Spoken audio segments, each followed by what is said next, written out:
अस्सलामुअलैकुम, this is Shahzeb. अगर आप चाहते हैं कि आज की वीडियो आपको सही तरह से समझ आए तो इस वीडियो का लिंक मैंने ऊपर इन्फो कार्ड में दे दिया है, पहले जाकर इसको देख लें।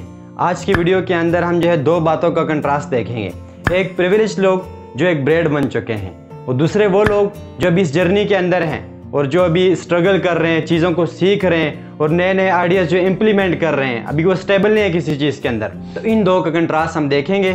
तो चलिए वीडियो शुरू करते हैं और देखते हैं कि कैसे हम इन चीज़ों को समझेंगे। पहला पॉइंट है the underdog have nothing to lose.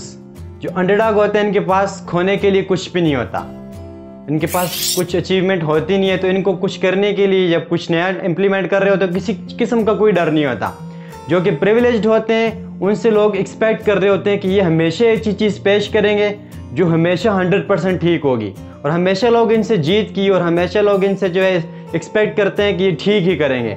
जो कि अंडरडॉग होते हैं तो ये लोगों की नज़र में होते ही नहीं है, इनसे किसी की कोई उम्मीद ही नहीं होती, क्योंकि इनके पास कोई अचीवमेंट्स नहीं होती, ये किसी की नज़रों के अंदर होते ही नहीं है। तो इनके पास बहुत सारा मौका होता है कुछ अच्छा करने का, बहुत सारा मौका होता है कुछ ठीक करने का, क्योंकि परफॉर्म कर रहे होते हैं कुछ गलत कुछ ठीक, कुछ ऐसा इनका तुक्का चल जाता है कि इनकी जो है नैया बदल जाती है। इसमें आथर अपनी एक स्टोरी शेयर कर रहे हैं कि इस स्टोरी के अंदर उनके एक प्रोजेक्ट होते हैं बहुत बड़े सेलिब्रिटीज़ के साथ, वो सारी चीज़ें डन हो चुकी होती हैं। एंड फाइनल मोमेंट के अंदर आकर वो मैनेजर जो होता है वो प्रोजेक्ट को कैंसिल कर देता है और इसको कहता है डीन को कि तुम कौन होते हो, एक छोटे से मोहल्ले के बंदे और एक छोटे से शहर से आने वाले, तुम्हारी छोटी सी वेबसाइट, तुम हमें क्या सपोर्ट करोगे, तुम्हारा क्या प्रोजेक्ट होगा, हम पहले से सेलिब्रिटीज़ हैं, जाकर पहले कुछ करो, कोई अचीवमेंट हासिल करो, उसके बाद हमारे पास आना। आथर कहते हैं कि मुझे इतनी ज़्यादा जो है उससे जो है डिस्टर्बेंस मेरी लाइफ के अंदर क्रिएट होती है कि मेरा इतना बड़ा प्रोजेक्ट होने वाला था और कैंसिल हो गया। तो फिर आथर कह रहे हैं कि जब मैंने सोचा कि ये प्रोजेक्ट मेरे पास पहले से मेरी ज़िंदगी के अंदर नहीं था, पहले से मेरी ज़िंदगी के अंदर ऐसे सेलिब्रिटीज़ नहीं थे काम करने के लिए, तो मेरी ज़िंदगी गुजर रही थी ना, अब भी गुजर रही है। तो फिर मैंने कहा कि उस एंगल को, स्टोरी को नए एंगल से उसको मैंने सोचा और देखा कि इसके क्या क्या डायमेंशंस हैं। उसके अंदर मैंने बहुत सारी चीज़ें सीखी और मैंने उसके बाद जो है ये डिसाइड किया कि आज के बाद मैं इम्प्लीमेंट करता जाऊँगा, कभी भी पीछे नहीं हटूँगा और नए नए आइडियाज़ इम्प्लीमेंट करूँगा। अगर हो जाते हैं ठीक है, अगर नहीं होते तो पहले से मेरी लाइफ के अंदर ऐसी कोई बड़ी चीज़ नहीं है, तो मुझे किसी चीज़ का भी कोई दुख नहीं है। तो आथर कहने आपके लाइफ के अंदर भी कोई स्टोरी होगी, उस स्टोरी के अंदर अगर आपको कोई उसके अंदर कोई नुकसान पहुँचा या आपकी वो इम्प्लीमेंट नहीं हुई तो उसको लेकर जो है बैठ ना जाएँ, बल्कि कुछ और नई चीज़ ट्राई करें और नई चीज़ ट्राई करें, क्योंकि उस स्टोरी से पहले आपकी ज़िंदगी के अंदर वो चीज़ नहीं थी, बाद में भी नहीं है, तो किसी किस्म का कोई दुख ना मनाएं, बल्कि आगे बढ़ते जाएं और नई नई चीज़ें ट्राई करते जाएं। दूसरा पॉइंट है the underdog can use the power of you can't. जब आपको कोई कहे ना कि आप ये काम नहीं कर सकते, जब आप वो कर लें तो उसके बाद उसका मज़ा ही कुछ और होता है। कहते हैं अली बाबा के जो फाउंडर थे, तो जब चाइना के अंदर KFC गया तो उन लोगों ने जब हायरिंग शुरू की तो उन लोगों ने 24 लोगों के इंटरव्यू लिए और 24 लोगों के अंदर उन्होंने 23 लोगों को सिलेक्ट किया और एक बंदे को रिजेक्ट किया, वो था ये अली बाबा। और इस बंदे ने कहा कि मैंने 50 से ज़्यादा जॉब्स के लिए जो है अप्लाई किया और वहाँ मुझे कोई जो है किसी ने भी हायर नहीं किया। उसके बाद जब मैं अपनी कंपनी बिल्ड की और उसके बाद मैं एक नए लेवल पर गया तो कह रहे उस ज़िंदगी का मज़ा ही कुछ और था। आखिर कह रहे हैं कि एक दफ़ा मैंने एक स्नो मोबाइल कार ली और उस कार को मैंने थोड़ा सा ठीक किया, उसको थोड़ा सा ख़र्चा वगैरह उसके ऊपर किया। जब खर्चा किया तो मैंने कहा कि इसको मैं कुछ रेसिंग वगैरह में यूज़ करूँगा, कहीं जब कंपटीशन में जाऊँगा। तो जब मैं एक कंपटीशन में गया एज अ हॉबी तो वहाँ पर जो है मेरी 3rd पोजीशन आ गई। तो मैंने कहा क्यों ना मैं इस कार के ज़रिए से जो 650 सीसी की है इसके बड़े जो है कंपनीज़ के साथ भी मैं जो है कंपटीशन लड़ूँ। तो लोगों ने मुझे कहा तुम रहने दो, छोटी सी कार है और ये पुराना सा मॉडल है, तुम क्या कम्पीट करोगे बड़े बड़े ब्रांड्स के साथ। तो कह रहे मैं अपनी कार को जो है अपडेट करता गया और फिर जब मैंने कंपटीशन के अंदर गया तो इंग्लैंड के अंदर उस वक्त 3 कंपटीशन हो रहे थे, एक 650 सीसी का, एक 700 सीसी का और एक 800 सीसी का। कह रहे मैंने तीनों के अंदर जाकर कम्पीट किया और मैंने तीनों के अंदर मेरी फर्स्ट प्लेस आई। तो उसके बाद जो मेरी ज़िंदगी के अंदर एक अचीवमेंट आई, तो उसके बाद मैंने जब समझा कि जब लोग तुम्हें कहेंगे ये काम तुम नहीं कर सकते और तुम वो काम कर दो, तो उसके बाद आपके जो एक्साइटमेंट का लेवल, आपके जो है अचीवमेंट का लेवल और आपकी जो सोच है वो एक नेक्स्ट लेवल पर चली जाती है।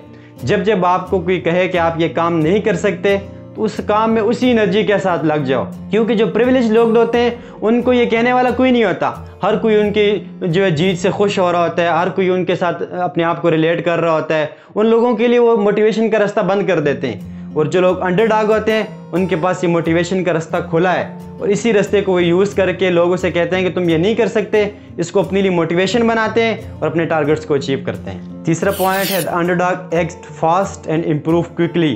जो अंडरडॉग होते हैं ये लोग बहुत तेज़ी से काम को करते हैं और जो चीज़ें ठीक तरह से काम कर रही होती हैं उनको इम्प्लीमेंट करते जाते हैं और जिन चीज़ों के रिजल्ट नहीं आ रहे होते उन चीज़ों को साइड पर करते चले जाते हैं। और जो कि प्रिविलेज्ड होते हैं वो लोग उसी चीज़ को इम्प्लीमेंट करते हैं जिसने रिजल्ट देने हैं और उसके चक्कर में उसको बहुत लंबा ले जाते हैं। महीने का काम 2 महीने में, 2 महीनों का काम 6 महीने में, 6 महीनों का काम वो साल में जाकर कर रहे होते हैं। जबकि अंडरडॉग रैपिडली काम को कर रहे होते हैं, जिसके रिजल्ट आते हैं उसको इम्प्लीमेंट करते जाते हैं, जिसके रिजल्ट नहीं आ रहे और न्यू वे से उसको इम्प्लीमेंट करते हैं, जो बैड रिजल्ट उसको साइड पर करते जाते हैं। आथर ने अपनी एक स्टोरी बताई कि एक दफ़ा हम गए थे तो हम 3 दोस्त थे और 3 ग्रुप में हम डिवाइड हुए हैं, 3 दोस्त थे हर ग्रुप के अंदर। वो सारे के सारे फिशिंग के अंदर बहुत मास्टर थे, जबकि मैं फिशिंग पहली दफ़ा कर रहा था। तो मैंने कहा कि मैं इसके अंदर विन करूंगा और बाकी जो उसके सारे के सारे दोस्त थे जो उसके अंदर जो है प्रो प्लेयर थे एक तरह के फिशिंग के, और उन लोगों ने उसी स्ट्रेटजी को यूज़ किया कि जिस तरह वो फिशिंग करते थे उसी तरह उन्होंने दाना डाला, उसी तरह उन्होंने जो है बैंड को बांधा, उसी तरह जो है उस होल को जो है यूज़ किया। तो इसने जब चीज़ों को इस्तेमाल किया कि एक फ़िश एक होल से पकड़ी, इसने कहा कि ये काम नहीं कर रहा, दूसरा तरीका अप्लाई किया, तीसरा अप्लाई किया और इस तरह इनके अंदर ये डिसाइड करना था कि कौन जो है ज़्यादा फिशेस पकड़ेगा, जिसके पास वैरायटी ज़्यादा होगी और बड़ी फ़िश किसके पास होगी, तो वो बंदा विन करेगा।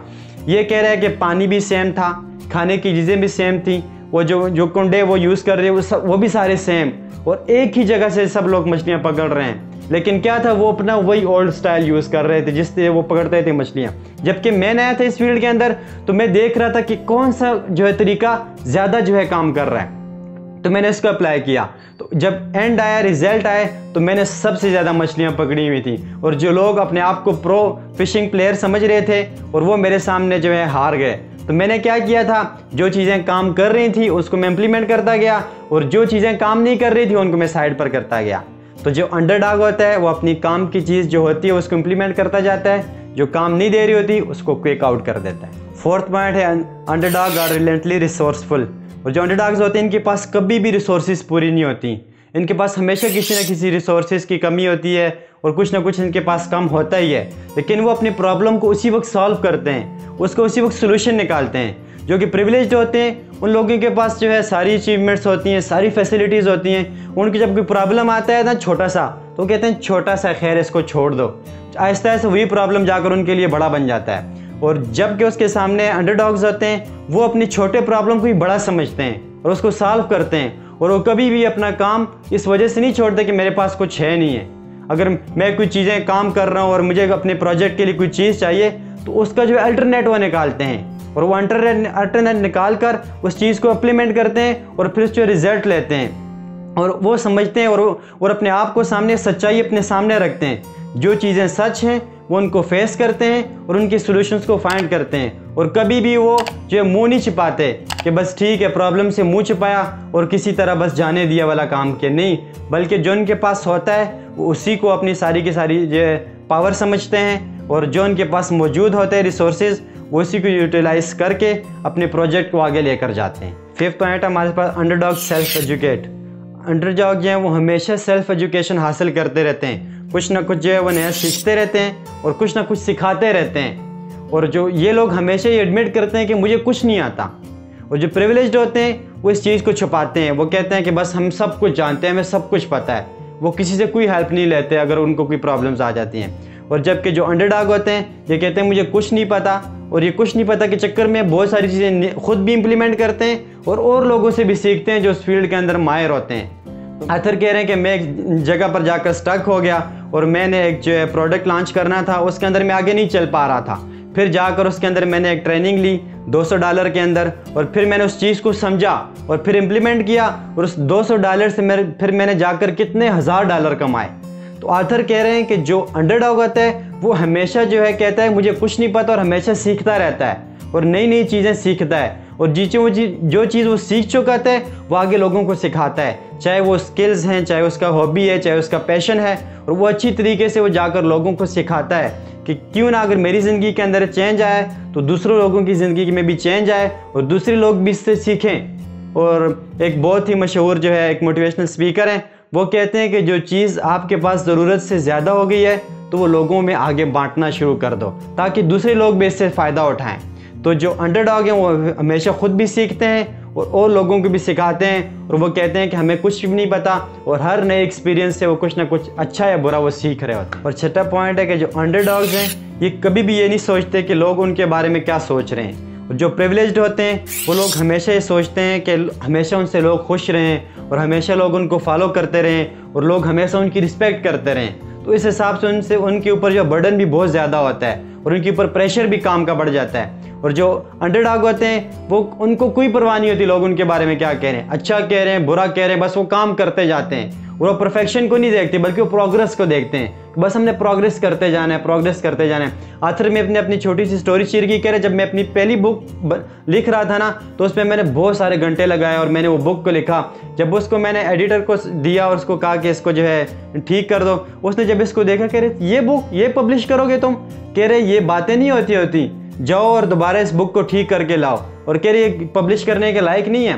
कह रहे मैं वापस आया, बहुत डिसाइड हुआ, फिर दूसरे आथर के एक छोटे से एडिटर के पास गया, उसे कहा कि इसको प्रूफ रीड कर दो, बस किसी तरह इसको पब्लिश कर दो। कह रहे हमने उसी तरह किया और वही बुक थी। अगर मैं पहले उसकी बात को मान लेता तो कभी भी ये बुक न्यूयॉर्क की बेस्ट सेलर बुक कभी भी ना बनती।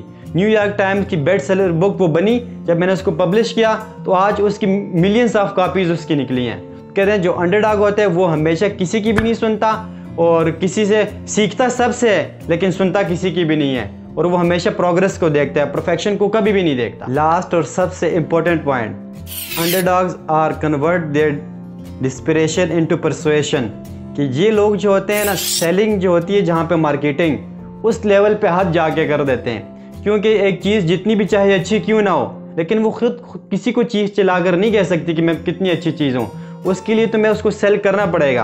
कह रहा जो सेलिंग है, जो मार्केटिंग है, ये बिजनेस की बैकबोन है और इसकी मिसाल ऑक्सीजन जैसी है। जब तक आप मार्केटिंग नहीं करेंगे तो आपका बिजनेस जो है ब्रीथ नहीं करेगा, वो सांस नहीं ले पाएगा। तो जब आप किसी मार्केटिंग करेंगे तो मार्केटिंग एक कोर है एक बिजनेस की, और कोर उसको आपने आथर ने कहा कि 3 चीज़ें उसके अंदर आपके पास इंपॉर्टेंट है। सबसे पहले कि आप जो चीज़ शेयर कर रहे हैं, जो सेल कर रहे हैं, उसमें आपको जो है प्यार होना चाहिए, उसके साथ आपको खुद लव होना चाहिए, वो आपका पैशन होना चाहिए। और दूसरे तक पहुंचाते हुए आप पूरे फोकस के साथ, पूरे दिल के साथ वो चीज़ उसको बताएं। सिर्फ प्रोडक्ट की तारीफ ना करें बल्कि उसको बताएं कि इससे उसको क्या बेनिफिट होगा, उसके बेनिफिट्स उसको बताएं, उसको बताएं कि प्रोडक्ट कितना ज़्यादा बेनिफिशियल है उसके लिए।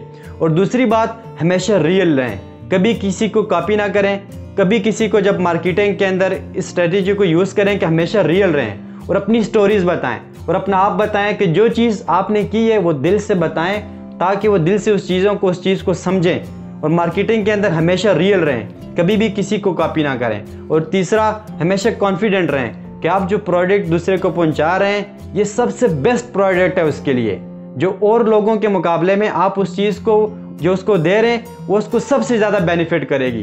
तो इस चीज़ को सामने रखते हुए सेल करें और मार्केटिंग को ज़रूर शामिल करें। और कभी भी इस चीज़ के ऊपर मत डिपेंडेंट रहें कि आपका प्रोडक्ट खुद सारी दुनिया तक पहुंच जाएगा और आपका मिशन खुद सारी दुनिया तक पहुंच जाएगा। तो ये आज हमारी थी बुक समरी जो हमने आपको बताई, the underdog advantage by Dean Graziosi से। और अगर आप इसी तरह चाहते हैं कि इसी तरह इन्फॉर्मेशन की वीडियोस आपको मिलते रहें तो हमारे चैनल को सब्सक्राइब कर दें और लाइक भी कर दें। इंशाल्लाह मिलते हैं नेक्स्ट वीडियो के अंदर। अल्लाह हाफिज़।